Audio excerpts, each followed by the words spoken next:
मेरा नाम देवास चौहान है और मैं यहाँ पे दिल्ली में आया हूँ फोकस मैन अकेडमी पे और मैं देवास मध्य प्रदेश से आया हूँ। मैं आप सभी लोगों को बताने वाला हूँ कि यहाँ पे कैसे 1 साल का जो कोर्स होता है, कोई सा सब्जेक्ट हो उसको 1 महीने में या फिर 2 महीने में कैसे कर लेते हैं। तो मैं अभी ये बुक है, इसको अभी टेस्ट करके इसकी पूरी समझ बताऊंगा। मैंने पूरा 1 साल का कोर्स 10th का 1 महीने में कंप्लीट कर लिया है। अभी मैं आप लोगों को बताऊंगा कि मैंने कैसे करा है। बोलिए।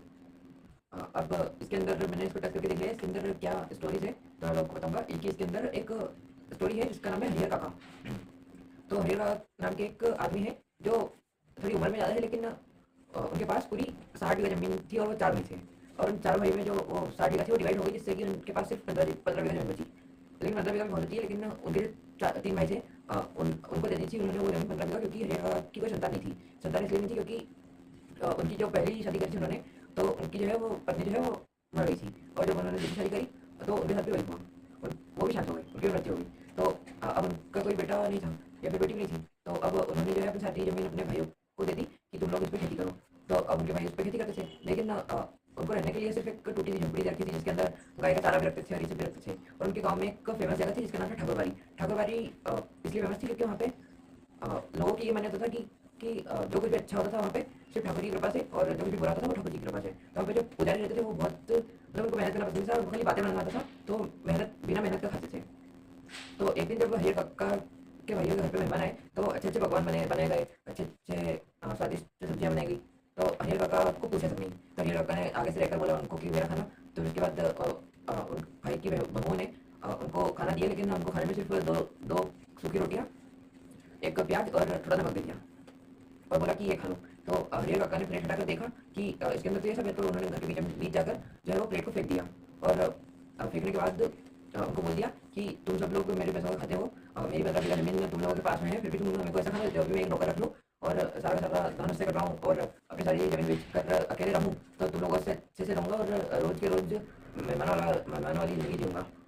और अगर मैंने मेरी ज़मीन ले ली ना वापस, तो खाते रहना 15 बीघा जमीन में से सिर्फ, और मेरी अब 15 बीघा जमीन में से तुम लोगों को कोई अधिकार नहीं है। ये बोलकर वो चले गए उनके कमरे में, और उन्होंने खाना भी नहीं खाया। और यह सब देखकर जो ठाकुरबाड़ी के पुजारी थे वो सब उनके पास से गए और बोला कि आप तो अपनी सारी सारी ज़मीन ठाकुरबाड़ी नाम कर दो, क्योंकि अब तो ये भाई भी भाई के नहीं हो पाते अगर अपने कोई बेटा हो ना हो तो यह संकट उनको लगा कि ये तो सच बोल रहे हैं कि भाई भाई का नहीं हो रहा है। तो वो जो है उनकी जब उनकी बातों में फंसा देते हैं वो पुजारी।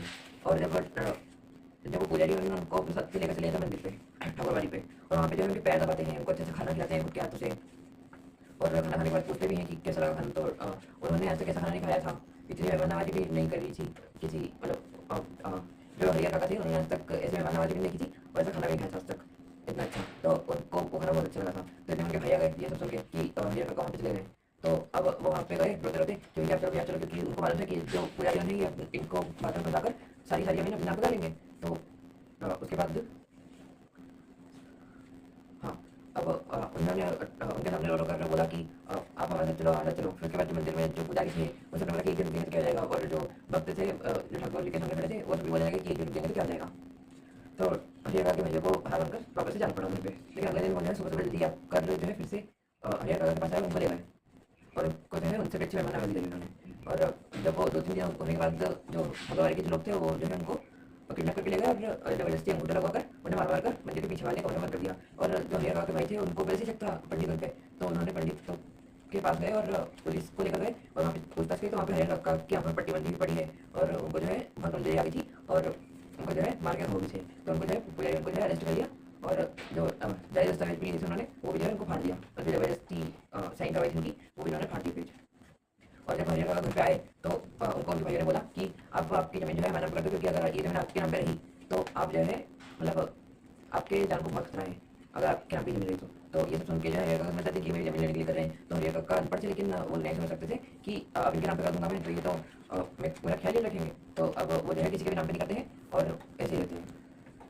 और अब दूसरा चैप्टर है सपनों कैसे दिन। इसके अंदर जो है पोएट बताता है कि वो कैसे उसका बचपन बीता है, बचपन में वो कैसे उसके दोस्त थे, कैसे एकदम फटा कुर्ता पहनते थे, जगह जहाँ से फटा हुआ था वो, मैला था बहुत, और उनके हाथों पैरों पर बहुत मिट्टी लगी रहती थी, बहुत रेत लगी रहती थी, और मतलब बहुत गरीबी थी उस टाइम पे उनके पास। और जब वो स्कूल जाते थे तो उनको जो है स्कूल के नियम बिल्कुल नहीं बनते थे, उनको स्कूल में सिर्फ एक चीज़ अच्छी लगती थी, गर्मी छुट्टियाँ। तो वो हर बार वेट करते थे कि कब गर्मी छुट्टियाँ ये कब आएगी। और जब आती थी तो वो अपने दोस्तों के साथ दिन भर खेला करते थे, और जब के दोस्त थे वो भी दिन भर खेल कूद कर घर पे आते थे, और जब अगर उनको लगी हुई रहती थी कहीं से खून निकल आता था तो उनकी मम्मियाँ जो है उनको और मारती थी, और उनके पेरेंट्स ऐसे रहते थे कि बच्चों को मार मार कर उनकी नाक को मुँह से खून निकल रहा है ये भी देखते थे। और बच्चे फिर भी नहीं सुनते थे, और जो है वापस से अगले दिन खेलने के लिए आ जाते थे, और कोई कोई माँ बाप तो अपने बच्चों को स्कूल तक नहीं भेजते थे और बोल देते थे कि कोई सी भी किराने की दुकान पर इसको हिसाब लगाने बैठा देंगे, थोड़ा बहुत गणित तो सीख जाएगा, ये सब बोलकर बात डाल देते थे उनके पेरेंट्स। और जब पॉइंट स्कूल जाता था तो उसको स्कूल में पढ़ना तो अच्छा लगता था, लेकिन वहाँ के सख्त नियम बिल्कुल अच्छे लगते थे। अगर ड्रेस अच्छी नहीं है तो मार पड़ेगी, अगर लाइन में ठीक से खड़ी नहीं है तो मार पड़ेगी, उनके प्रिंसिपल को एकदम मुझे है स्ट्रिक्ट रूल्स ही पसंद थे। और जब भी प्रिंसिपल के आने से पहले अगर लाइन अगर सीधी नहीं बनी है प्रेयर के लिए तो उनको जो है मार पड़ती थी पीटी सर से, और पीटी सर ने अगर एक बार बोला कि करने का है ये तो वो करने का ही है, और अगर नहीं करा तो मार पड़ेगी। और अगर इतना सा भी हिल रहे हैं या फिर कोई बच्चा अगर हिल रहा है बात कर रहा है तो भी मार पड़ेगी। और पॉइंट बोलता है कि अगर ये सब गलत मारनी पड़ रही है, अगर कोई गलती से पैर फिसल कर कोई गिर जाए तो ये तो जाने ले लेंगे, ये मन में सोचता रहता था। और जो है क्लास में भी टीचर्स भी बहुत खतरनाक होते थे, क्योंकि मतलब एक दो टीचर्स अच्छे लगते थे पॉइंट पर, लेकिन बाकी सारे जो है खड़ूस लगते थे। और पीटी सर से हमके जब वो एक्सरसाइज करते थे और झंडे गाने को बोलते थे, और अगर अच्छे से किया तो शाबाशी मिलेगी, अगर अच्छे से नहीं किया तो मार पड़ेगी। तो मतलब उनको स्कूल के सख्त नियम बिल्कुल नहीं पसंद थे, लेकिन फिर भी उनको जो है बचपन अच्छा लगता था। और अब आखिरी चैप्टर पे आते हैं जिसका नाम है टोपी शुक्ला। इस बुक में जो है सिर्फ 3 चैप्टर है, और ये आखिरी चैप्टर है टोपी शुक्ला। इसके अंदर जो है एक लड़का रहता है जिसका नाम है टोपी, और दूसरा लड़का रहता है जिसका नाम था इफ़न। इफ़न की दादी जो है वो बहुत पुराने ज़माने की थी, और उनकी बहुत उम्र हो चुकी थी, और वो जहाँ पे इफ़न अभी रहता है वहाँ से 100-200 किलोमीटर दूर उनका जो है घर था, मतलब उनके पापा का घर था, लेकिन उनके पापा नहीं रहे। तो इफ़न की जो दादी थी वो सिर्फ उर्दू में बात करती थी, लेकिन अगर कोई हिंदी में बात करने वाला आदमी सामने आ जाए तो उनकी समझ में बोल देती थी। और जब इफ़न की दादी इफ़न के साथ में रहती थी तो इफ़न को इतना प्यार करती थी कि मतलब इफ़न की हर बात को समझती थी, इफ़न क्या चाहता है क्या नहीं चाहता है, मतलब इफ़न के तरफ ही खड़ी रहती थी। और इफ़न को अपने मम्मी पापा से इफ़न को अपने मम्मी पापा भी अच्छे लगते थे, क्योंकि उसके पापा उसकी कोई बात नहीं सुनते थे, उसको समझ नहीं पाते थे इफ़न को। और टोपी के साथ भी कुछ ऐसा ही था, लेकिन टोपी की दादी जो है मतलब इफ़न की दादी इफ़न को समझ लेती थी, लेकिन टोपी की दादी तो इफ़न को और मार पड़वाती थी, और उल्टा इल्ज़ाम लगा देती थी कि इसने किया है, इसने वो किया है। और जब भी टोपी के पेरेंट्स उसको कुछ भी चिल्लाते थे तो वो जो है उसकी दादी को बोल देती थी कि ये तो ऐसे ही करता रहता है, मतलब चुगलियाँ करती थी उसकी दादी। और उसकी दादी भी समझती थी उसको, और उसके पेरेंट्स में से तो कोई भी नहीं समझता था, मतलब उसके घर में उसको कोई भी नहीं समझता था। और लेकिन इफ़न के घर में उसको सिर्फ दादी समझती थी।